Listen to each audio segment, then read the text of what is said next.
হাঁসের মাংসের জন্য কিভাবে রেডি করব সবকিছু তা আপনারা দেখতে থাকুন, ভিডিওটি স্কিপ না করে সম্পূর্ণ ভিডিওটি দেখতে থাকুন। তো প্রথমে মাংসটা ভালো করে ধুয়ে নিয়েছি ফ্রেশ করে। এবার এটা ভালো করে একটু মাখিয়ে নেব। তা প্রথমে দিয়ে দিচ্ছি পরিমাণ মতো লবণ,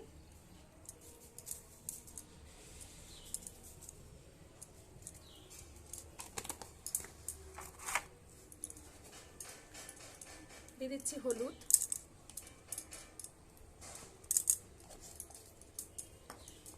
এখানে বেটে রাখা কিছু মশলা, জিরে, শুকনো লঙ্কা, গোলমরিচ, আদা, রসুন, এখানে হাফ মতো আমি দিয়ে দেব আর বাকিটা রেখে দিচ্ছি।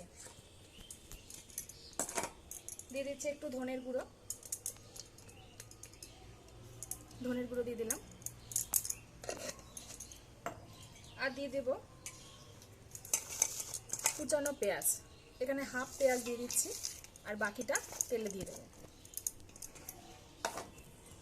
এবার দিয়ে দিচ্ছি সর্ষের তেল।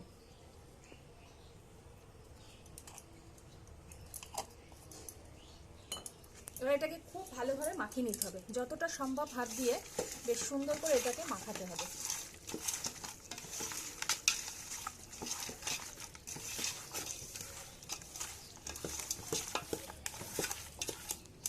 এটাকে প্রায় 5 থেকে 6 মিনিট আমি এভাবে ভালোভাবে মাখিয়ে নেব, যাতে ভেতরে সমস্ত মশলাগুলো ঢুকে যায়। তারপর প্রায় আধ ঘন্টা থেকে 1 ঘন্টা মতো আমি ম্যারিনেট করে রেখে দেব।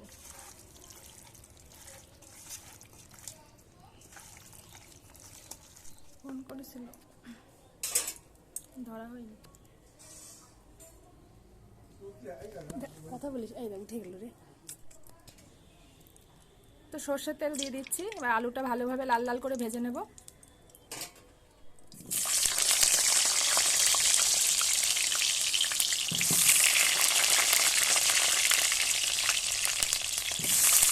হাঁসের মাংস সাধারণত শীতকালে বেশি ভালো লাগে, এখনো শীতটা পুরো পড়েনি, তবুও খারাপ লাগবে না।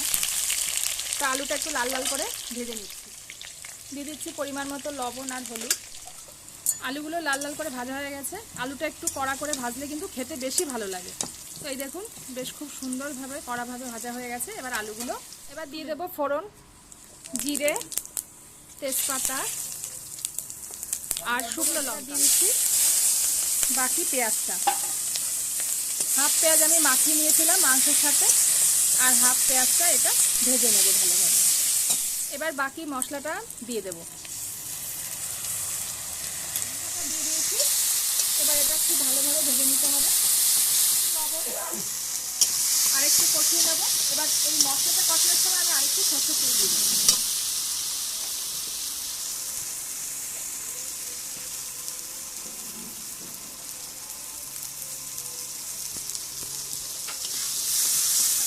একটুখানি আমি এটা তুলে রাখবো, বাকিটা নামানোর আগে দিয়ে দেবো। এতে হাঁসের মাংস যদি কোনো গন্ধ থাকে তো সেই গন্ধটা কিন্তু লাগবে না। এবার মাংসটা দিয়ে দিচ্ছি। এবার অনেকক্ষণ ধরে এটাকে কষাতে হবে, প্রায় 1 ঘন্টা ধরে অল্প অল্প করে ঢেকে ঢেকে দিয়ে কষিয়ে নেব। তো এইভাবে কষাবো, বেশ অনেকক্ষণ ধরে কষাতে হবে। এবার এটাকে ঢেকে দেবো। হাঁসের মাংস কিন্তু কাঠের জালে বেশি ভালো রান্না হয়, অনেকটা জল দিয়ে এটা ফোটাতে হয়, সময় অনেকটা লাগে। আর প্রেসার কুকারে দিলে তো অতটা স্বাদ লাগবে না, এই জন্য কড়াইতে দিয়ে অনেকটা জল দিয়ে কিন্তু বেশ অনেকক্ষণ ধরে মাংসটা রান্না করতে হয়। সবে 10 মিনিট মতো হয়েছে, এখনো অনেক বাকি কষানো। এই 10 মিনিটে কিন্তু অনেকটা তেল ছেড়ে দিয়েছে, দেখুন কতটা তেল ছেড়ে দিয়েছে। আরও অনেকক্ষণ ধরে কিন্তু এটা কষাতে হবে। খুব সুন্দর কষা হচ্ছে। এবার একটু গুঁড়ো মশলা দিয়ে দেবো। এখানে জিরে অনেকটাই বেটে দেওয়া হয়েছে, একটু জিরেটা বেশি দিলে ভালো লাগবে।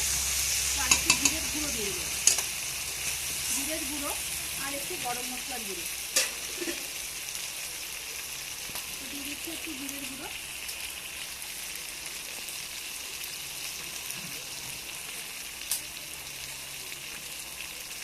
নামানোর আগে একটু গরম মশলা দিতেই হবে, আর মাছটাতে একটু কষানোর সময় গরম মশলাগুলোটা দিয়ে দিলাম।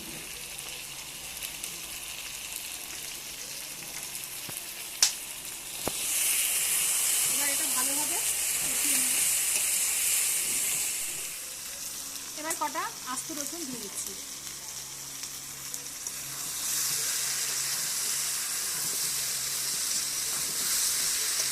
এবার অল্প অল্প গরম জল দিয়ে আমি এটা কষিয়ে নেব। একদম অল্প অল্প জল দিয়ে জলটা আবার শুকিয়ে নেব। এভাবে করলে কিন্তু তাড়াতাড়ি গলেও যাবে, খেতেও কিন্তু ভালো লাগবে। তো আবার ওই জলটা শুকিয়ে নেব, ততক্ষণ এটাকে ঢেকে দিচ্ছি।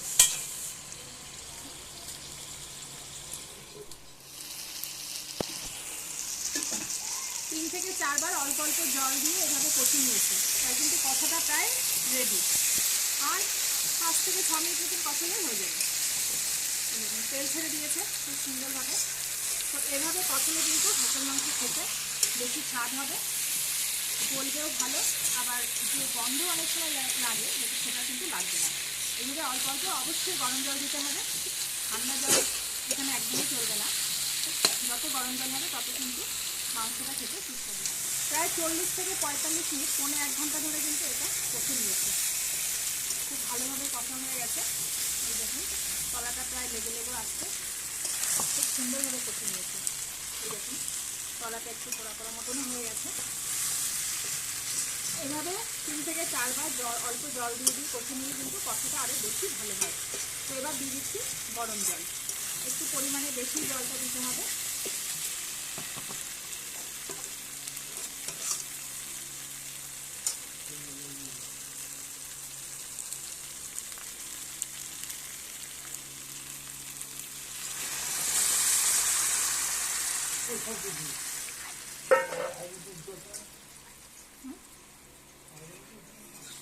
ঝোলটা ভালোভাবে ফুটছে।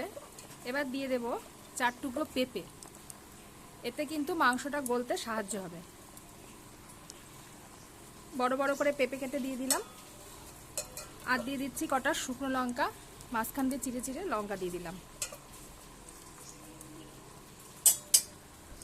তো এখনো হতে বেশ অনেকক্ষণ সময় নেবে, প্রায় 1 ঘন্টা তো লেগেই যাবে। তো এভাবে ফুটতে থাকুক, ঢেকে দিচ্ছি। এবার আলুগুলো দিয়ে দেব।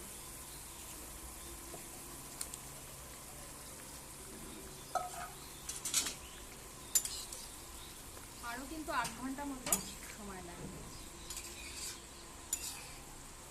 এই ঝোলটা হাফ হয়ে গেলেই রেডি।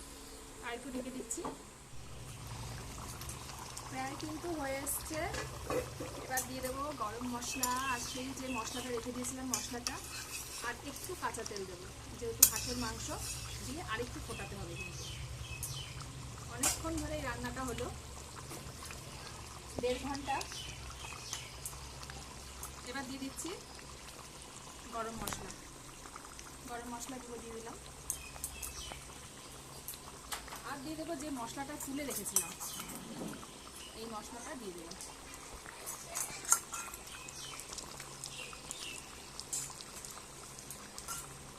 তো একটু নাড়িয়ে নিয়ে একটু কাঁচা তেল দিয়ে আবার একটু ঢেকে দেবো। এবার দিয়ে দিচ্ছি একটু কাঁচা তেল।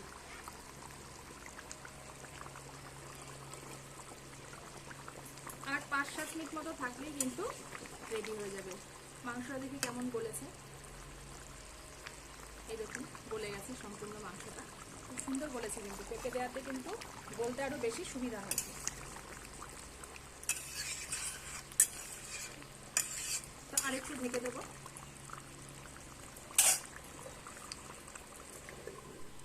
তো মাংসটা সম্পূর্ণ রেডি। এই দেখুন হাঁসের মাংসটা রেডি, নামিয়ে ফেলেছি। দেখুন দেখতে কতটা সুন্দর লাগছে, আর খুব নরমও হয়েছে কিন্তু খেতে। মাংসটা খুব সফট হয়ে গেছে। এই দেখুন একদম ছাড়িয়ে আসছে। তো বন্ধুরা এইভাবে রান্না করবেন, তাহলে কিন্তু হাঁসের মাংসের কোনো প্রবলেম হবে না, শক্তও থাকবে না, এবং খেতেও কিন্তু খুব সুস্বাদু লাগবে। তো ভিডিওটি যদি ভালো লেগে থাকে অবশ্যই লাইক, সাবস্ক্রাইব, শেয়ার করতে ভুলবেন না। আর বাড়িতে ঠিক এইভাবেই অবশ্যই ট্রাই করবেন। তবে হাঁস সাধারণত শীতকালেই সবার ভালো লাগে। এটা যদিও শীতকাল নয়, তবুও ট্রাই করে দেখতে পারেন, একটু অন্যরকমই লাগবে। তো আজ এই পর্যন্তই। আপনারা সবাই ভালো থাকবেন, সুস্থ থাকবেন। নমস্কার।